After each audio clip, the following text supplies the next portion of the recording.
ये होता तो वैसे होता, ये होता तो दो बातें होती वाला चुटकुला आपको याद है नहीं है, मुझे नहीं पता है, बट वैसा ही कुछ इंट्रो ही होने वाला है। नमस्कार दोस्तों, मेरा नाम है गगन और स्वागत है आपका आज के वीडियो में। मेरे पास में टाटा टियागो CNG AMT है। ये गाड़ी दो तरीक़ों से यूनिक है। पहला, टाटा ने इसमें ड्यूअल सिलेंडर्स इस्तेमाल की हैं CNG के लिए, जो उनकी पेटेंटेड टेक्नोलॉजी है, उस पर आएंगे अभी थोड़ी देर बाद में। दूसरा चीज़ जो है वो थोड़ी यूनिक है, वो ये कि AMT के साथ में ऑफ़र की जाती है। मार्केट में AMT किसी भी CNG की गाड़ी के साथ में कोई ऑफ़र नहीं करता है। उसके दो बड़े रीज़न हैं। पहला बड़ा रीज़न ये है कि AMTs को थोड़ा ट्यून करना जो है वो अपने आप में टास्क है। वो एक तरीके का मैनुअल ट्रांसमिशन को रोबोट ऑपरेट करता है। CNG के साथ में थोड़ी सी कंडीशन चेंज होती जाती है, रेव ज़्यादा करना पड़ता है थोड़े टाइम बाद में, क्योंकि इंजन की परफॉर्मेंस लेवल बदलते जाते हैं।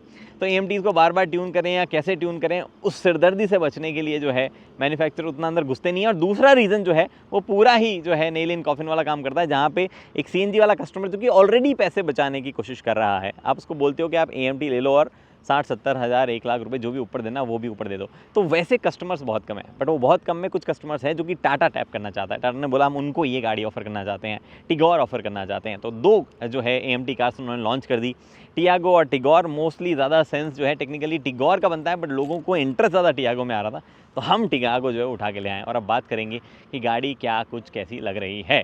कितना चलाने के बाद, ऑलमोस्ट 600-700 किलोमीटर चलाने के बाद, चलिए ओके हाईवे पे हम आ गए हैं। और मैं सीधा ड्राइव पे क्यों आ गया हूँ, उसका भी रीज़न बताऊंगा। बट पहले ये स्पीड लिमिट जो यहाँ पे दिखाता है, इससे इस गाड़ी का एक बहुत बढ़िया कनेक्शन है, वो मैं आपको वो भी बताऊंगा।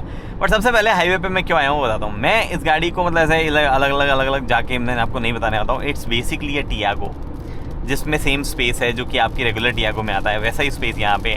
इंजन थोड़ी सी कम पावर देता है, 73 bhp देता है जब आप CNG मोड पे हो। अदरवाइज 86 PS जो HP जो है वो आ रहा है, वही पावर है। टॉर्क भी थोड़ा कम होता है, 92 आता है इंस्टेड ऑफ 113। वो थोड़े डिफरेंसेस हैं CNG मोड पे डालने पर, बट फिलहाल गाड़ी जो है CNG मोड पे जाएगी नहीं, बिकॉज हमने CNG खत्म कर दिया है पूरा। 2 टैंक CNG के मैंने खाली कर दिए हैं और पेट्रोल का भी थोड़ा बहुत खाली कर दिया। ऑलमोस्ट 556 किलोमीटर जो चला लिए। सब चीज़ों की बात करेंगे अब, ठीक है, एक एक करके। बट मोटा मोटी चीज़ें हैं, it's all about Tiago types, मतलब वो विजिबिलिटी वगैरह वगैरह। थोड़ी सी राइड में चेंज आया है, तो उसकी मैं बात कर लेता हूँ। राइड में चेंज क्या है वो मैं आपको बताता हूँ। सो राइड में क्या है ना, सस्पेंशन में कुछ ट्यूनिंग वगैरह की गई है और उसकी वजह से हल्की सी स्टिफनेस ऐड हुई है, हल्की से, ज़्यादा नहीं।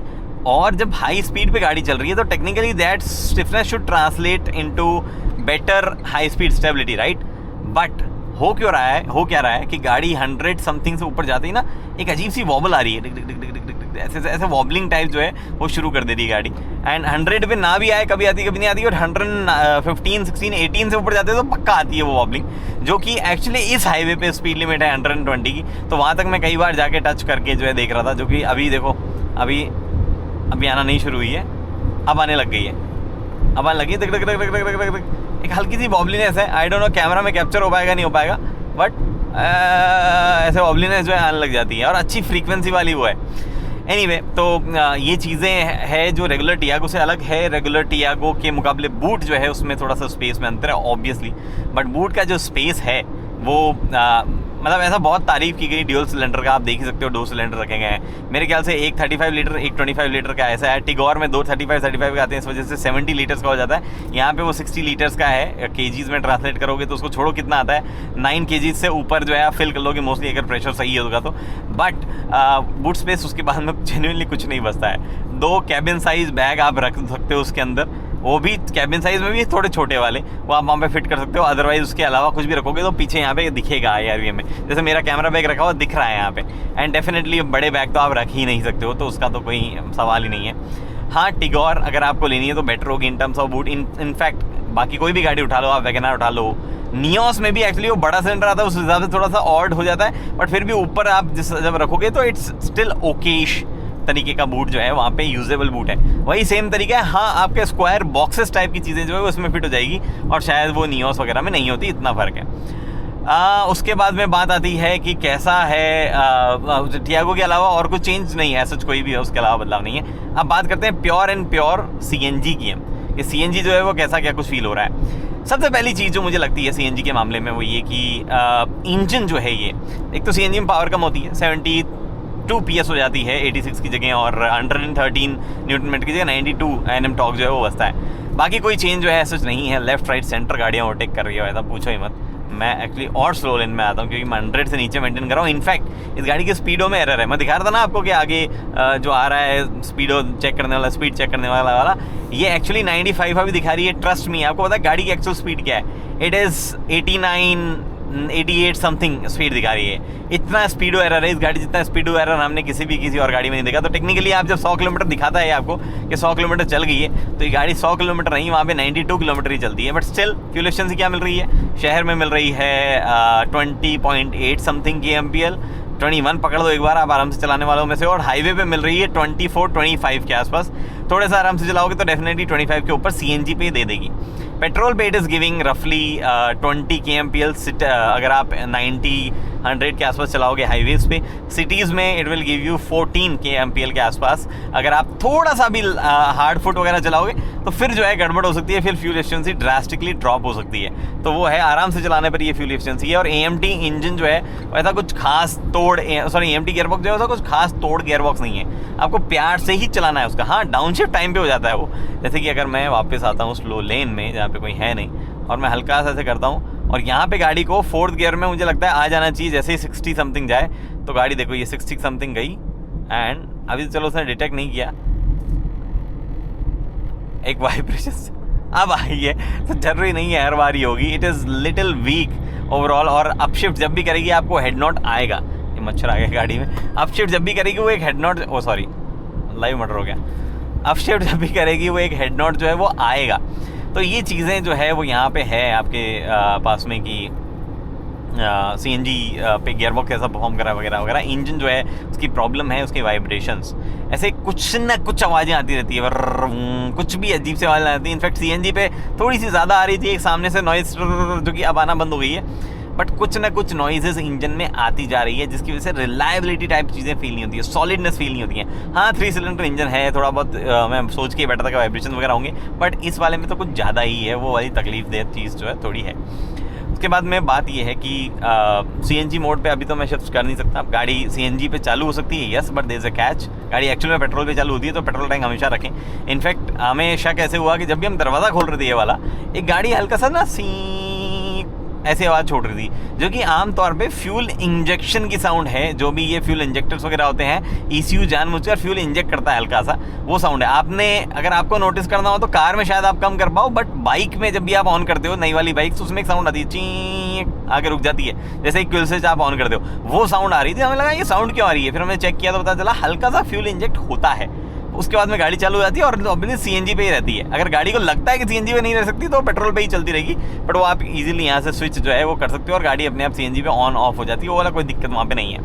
एंड से गुड हैबिट आप भी अपने हैबिट में बनाओ कि 1-1.5 टैंक खाली करने के बाद में आप खुद 10-15 किलोमीटर चलो पेट्रोल पे। वैसे तो CNG के साथ समस्या ये है कि प्रैक्टिकली अगर आप CNG यूज़ कर रहे हो, आपकी रनिंग ज़्यादा नहीं है, 1000-1200 किलोमीटर से मत यूज़ करो भाई साहब। मैं बता रहा हूँ इतनी प्रॉब्लम्स है, कई जगह पे CNG मिलता है, कई जगह पे नहीं मिलता है। CNG ढूंढने का सबसे बढ़िया तरीका ये है, जिस स्टेशन पे CNG लिखा हुआ है उस स्टेशन के बारे में अगर लाइन लगी हुई लंबी सारी तो घुस जाओ, वहाँ पे CNG अवेलेबल है। अदरवाइज CNG अवेलेबल नहीं होता है, खाली तो CNG स्टेशन देखने को ही नहीं मिलते। बाय गॉड, इतना मतलब पता नहीं क्या ही चल रहा है। और सच बताओ ना तो ठीक है, 1/3 कॉस्ट होती है आपकी। जहाँ 100 रुपये दे रहे हो वहाँ पे मोस्ट लाइकली आप 33 से 40 रुपये दे रहे हो, तो पैसे बचते हैं। बट इतने भी नहीं बचते जितना इंडिया में हम लोग क्या करते हैं, हमारी रनिंग होती है 1000 किलोमीटर 1200 किलोमीटर की, CNG लगा लेते हैं पहले, वहाँ पे 60-70 हज़ार रुपये एक्स्ट्रा लगते हैं, फिर सर्विस कॉस्ट हल्की हल्की बढ़ती जाती है। उतना तो नहीं बच रहा है भाई साहब पैसा जितना आप जो है वर्थ इट इफेक्ट कर रहे हो। हाँ है आपकी रनिंग 2000 किलोमीटर के आसपास, तो सबसे पहले तो आप जाओ और इलेक्ट्रिक लो। अगर आपको वहाँ AMT चाहिए तो टियागो इलेक्ट्रिक लो आप। AMT मतलब ऑटोमेटिक वाली चीज़ भी हो जाएगी आपकी, और आपका जो है प्राइस वाला कॉस्ट वाला फैक्टर भी आ जाएगा। आप ये ले रहे हो AMT के साथ में, इट्स फर्दर एन इशू, थोड़ा सा और जो है मामला चीज़ें कॉम्प्लेक्स होती जाती हैं।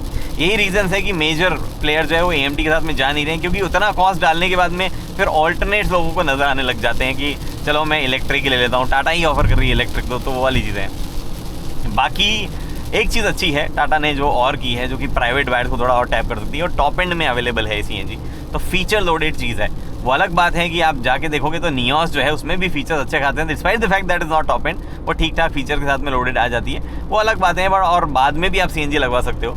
That's a all different matter, but Tata दे रही है, उनको अप्रिशिएट करना पड़ेगा। उनको ड्यूल सिलेंडर टेक्नोलॉजी के लिए भी अप्रिशिएट करना पड़ेगा, थोड़ा सा और बेहतर हो सकती है, थोड़ा और बूट स्पीड निकाला जा सकता था, बट नहीं निकाला, कोई दिक्कत नहीं है, ट्राई की उन्होंने, वो बहुत अच्छी चीज़ है। और AMT के साथ में भी उसको जो है हल्का सा अप्रिसिएशन मिलना ही चाहिए। बट ओवरऑल मज़ा ऑनेस्टली उतना नहीं आया है जितना कि इन्वेस्टमेंट वगैरह है। You still have same car without AMT जो कि आप चला सकते हो, ऐसा क्लच भारी नहीं है उसका भी। और आप अगर CNG चाहते हो, प्रॉपर बहुत ज़्यादा यूज़ करना चाहते हो, you have better cars other brands के साथ में, वो सब चीज़ें हैं। बाकी देखो, आपका पैसा है, आप ज़्यादा बेहतर जो है समझ सकते हो। मेरे को जो बताना था मेरे ख्याल से मोस्टली मैं इस वीडियो में बता चुका हूँ। कुछ भी आई डोंट थिंक इस गाड़ी की USPs रहेगी जो कि सेगमेंट में और किसी की नहीं है। डिस्पाइट वो हल्की से स्टिफनेस राइड में आई है, उसके बावजूद अपनी सेगमेंट में सबसे बेस्ट राइड क्वालिटी जो है ये ऑफर करती है। सस्पेंशन में रॉबस्टनेस फील होती है आपको। 4 स्टार रेटिंग जो है वो भी एक टाइम में मिली थी, तो वो प्लेटफॉर्म भी अच्छा है। ओवरऑल स्टीयरिंग वगैरह जो है वो भी बढ़िया है, उसमें भी कोई इशू नहीं है। कॉन्फिडेंस इंस्पायर करती है, उसमें कोई इशू नहीं है, वो इसकी USP जो है वो रहेंगी। देखो, प्रॉब्लम जो है वो इंजन है। मतलब ऑनेस्टली बूट बड़ा इशू नहीं है। बहुत ही कम लोग होंगे जो कि शहर में इतना बूट स्पेस की डिमांड करेंगे जितना ये मैं बैग उठा के ले आया अपना। वैसा ठीक है, जितना है उतने में काम चल जाएगा, छोटे मोटे बैग रखो और काम चलाओ टाइप से है। अगर पीछे नहीं बैठे हैं लोग तो पीछे वाली पूरी सीट इस्तेमाल करो, नीचे फोल्ड होकर गिर जाती है पूरी एक साथ, तो वो है। And problem is also not the fact कि गाड़ी जो है वो साइज़ में छोटी या प्राइस में बहुत ज़्यादा नहीं। वेरिएंट सब फीचर्स सब टॉप एंड दिए हैं टाटा ने। Problem is simply the engine. Power भी प्रॉब्लम नहीं है, पावर भी ठीक है। इंजन ओवरऑल रिफाइनमेंट जो फील वो देता है कि कितना लंबा चलेगा, जिस तरीके से वाइब्रेशंस जो हैं वो धीरे धीरे बढ़ते हुए नज़र हमें आ रहे हैं, जिस तरीके से रोज़ नई जगह से गाड़ी आवाज़ करती है, दैट इज़ द प्रॉब्लम। वहाँ पे आके आपको लगने लगता है कि कहीं ये ऐसा तो नहीं कि it's not a long term thing, overall fuel efficiency ज़्यादा दे नहीं रहा है। उसका सिंपल सा रीज़न है कि इंजन उतना ज़बरदस्त नहीं है। आप कोई भी और गाड़ी ले लो, it will be more refined, will give more fuel efficiency, सब कुछ चीज़ें होंगी आपके साथ में। प्रॉब्ली टाटा जिन बहुत ही स्मॉल सेगमेंट ऑफ कस्टमर्स को टारगेट टैप कर रहा है, उनसे पहले उनको अपने CNG इंजन्स को और ज़्यादा बेहतर बनाना चाहिए। उसके बाद वो चाहे AMT डाल भी दे उसमें, it's not a big issue. AMT ठीक ठाक गियरबॉक्स है उनका जो भी है, और सस्पेंशन उनके ऑलरेडी बहुत अच्छे हैं, स्पेस गाड़ी में ऑलरेडी बहुत अच्छा है। 4 स्टार सेफ्टी रेटिंग वगैरह तो अपने पुराने NCAP रिजल्ट के हिसाब से लेके आया ही था ये प्लेटफॉर्म, सब कुछ ठीक है। बट आई थिंक जो बेसिक्स मैकेनिकल्स जो है उसमें एक इंजन एकमात्र ऐसी चीज़ है जो कि थोड़ा सा गड़बड़ है, और इंजन ही इन गाड़ियों की सबसे इंपॉर्टेंट चीज़ होती है। तो ये चीज़ें हैं, आप अपने पैसे जो है उस हिसाब से डिसाइड करना। आप सबसे पहले तो जेन्युइनली सोचना कि आपको AMT कार की ज़रूरत है या नहीं है। आप जैसे ही AMT कार के उस चीज़ से बाहर आते हो आपके पास में ऑप्शन बढ़ जाते हैं, अदरवाइज तो आपके पास ऑप्शन ही नहीं है। फिलहाल इस वीडियो में इतना ही। उम्मीद करता हूँ वीडियो पसंद आई है। पसंद है तो लाइक शेयर सब्सक्राइब आप कर सकते हैं। Hyundai ने भी कहा है कि वो, कहा नहीं है एक्चुअली Hyundai ने, हमें पता है कि Hyundai भी ड्यूल सिलेंडर समथिंग ट्राई कर रही है, लेकिन AMT का भी उन्होंने भी कुछ विचार नहीं किया। अगर वो कर दे तो ज़बरदस्त चीज़ हो जाएगी। फिलहाल इस वीडियो में इतना ही। उम्मीद करता हूँ वीडियो पसंद है। लाइक शेयर सब्सक्राइब आप कर सकते हैं। अगली वीडियो तक के लिए दोस्तों हेलमेट पहनिए, सीट बेल्ट पहनिए, सुरक्षित चलिए। धन्यवाद।